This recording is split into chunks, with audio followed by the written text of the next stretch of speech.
Witches, welcome to my channel. My name is Foxxy Divine, and today we are going to be delving into the spirit world, asking the Book of Faces any questions that they might have about me.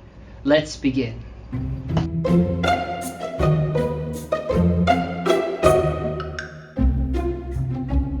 Yes.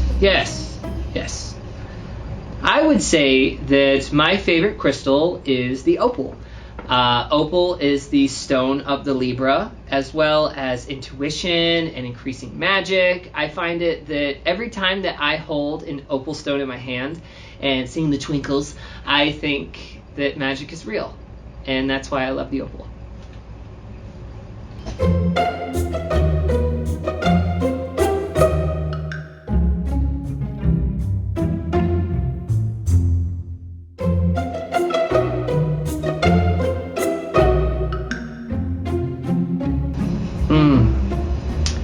I feel that the first time that I had a psychic experience, I was in 3rd grade and I was on a swing set, and all of a sudden I got this feeling and anxiety that I had to get off the swing set, and something told me, Seth, you need to get off. And so I got off, and I remember the girl saying, why are you getting off? I'm like, I can't be here. And then as I turned around and took a few steps, the whole swing set fell down.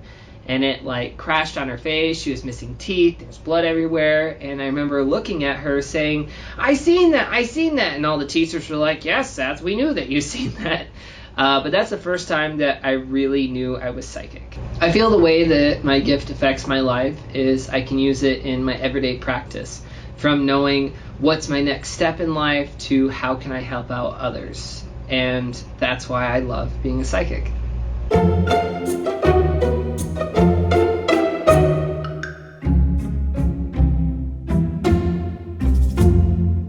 I like to fire dance, which is another word for prop manipulation, to where I have fire hoops, fire staves, fire fans, and I go to all these really exciting fire dancing retreats to where you have all these fire dancers from around the world meet together. You can catch my vlogs later on to where you're going to meet all these crazy performers from all around the world. And I'm also an illusionist because I like to believe that you have to play every day and then you'll never work a day in your life.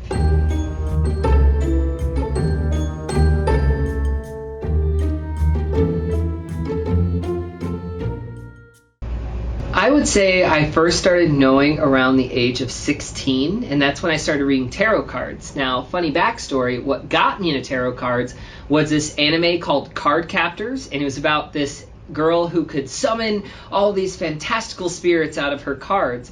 And I seen tarot cards, and I was like, oh, this is cool. This is like card captors. And then I started to read the cards and realized that it intermixed with my own psychic abilities, that I could help people. And now I do it as a full-time profession for 14 years now, to where I'm a professional psychic and life coach. And I love every single minute of it.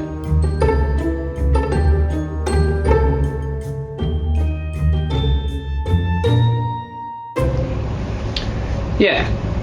I have definitely felt an evil presence. I'll give you one random example. I was doing a house cleansing, and I went in there, and the energy was really thick. And you could feel it from multiple sources, because most of the time that when you feel an evil presence in a house, it's not one. There's actually like compounded energy in there, and it was super thick. I've also felt it with different curse removals that I've done. People come to me for spell work. Either I do the spells for them or I teach them how to do spells and give them spell kits. And I have felt some really negative energy. So yes, it totally exists, but you have the power to get rid of it.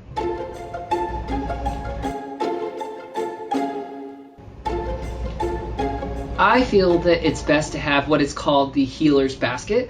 That means that you collect all these different modalities and then you use it to best help your client. I am a Reiki master. I'm a shamanic practitioner, as well as an herbalist. I own a brick and mortar called the Magic Apothecary in Watertown, New York, where I make all these potions and teas and tinctures and salves and anything that can help better my client's life, either in a physical, emotional, or spiritual healing journey that they have. I also have a traveling cafe called the Tarot Cafe, to where I vend all these potions with a little bit of extra sweetness to it.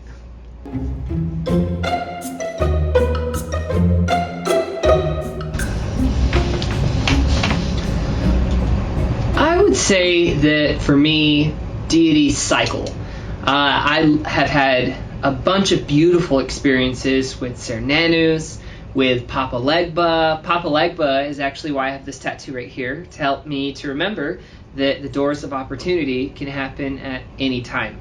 And recently, it's been Hermes. One beautiful experience that I had with Hermes is that they say that you leave an offering at the edge of a marketplace, you go inside the middle of the marketplace, you call to Hermes to answer your question, you're plugging your ears the whole time, and then you unplug your ears, and the first sentence you hear is divination to answer your question.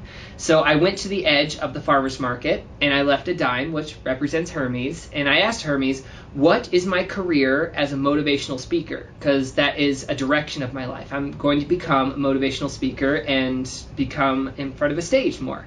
And I went into the middle of the farmer's market and I asked Hermes, what is my future as a motivational speaker? And I unplugged my ears, and the first sentence I heard was on stage, because I was listening to like two people talking about their daughter performing on stage, but that's the first sentence I heard was on stage. So that's one of the most recent profound moments that I've had with a deity, and I wanted to share my love for Hermes. And I would love to hear about what all of you guys have experiences with your gods and goddesses. Please leave in the comments, and I'd love to read it.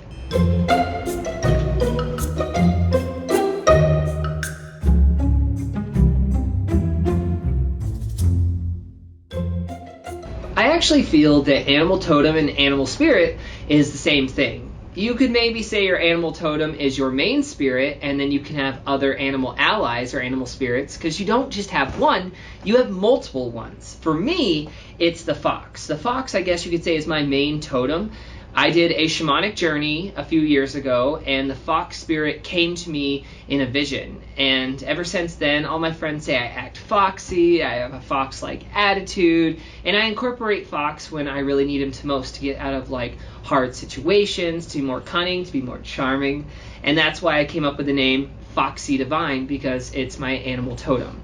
A familiar, on the other hand, is more of like the physical aspect of something you might have. For example, I have a familiar named Lilith, and beforehand I had a familiar named Samhain, which was a black cat, Avi. And with Samhain, I would use her sometimes I would do a tarot reading, and out of nowhere, this bitch would go over to me, and she would just touch the card that was most important in the reading. You can also use your familiars in magic for like charging you, because when they come in the circle, they automatically charge your magic, and they can help you to channel your magic in a spell to properly find the funnel in what your spellcraft needs to accomplish.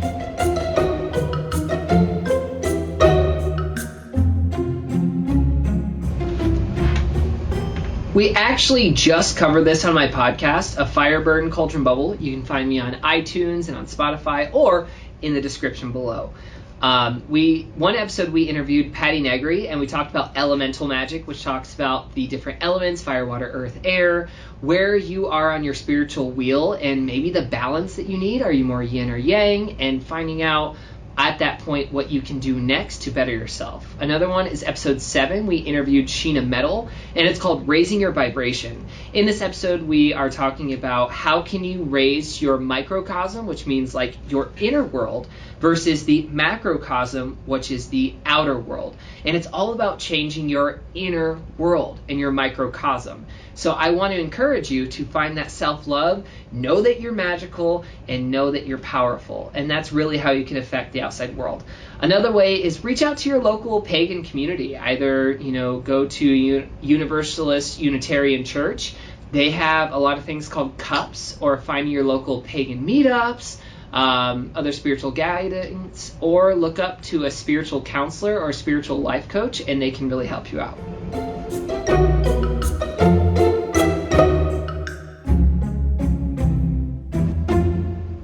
For the booze!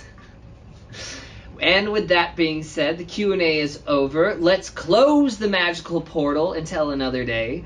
Thank you for watching. Make sure that you like, comment, and subscribe for all the magical adventures.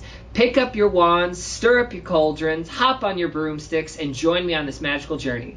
I'm Foxxy Divine. Have a magical day.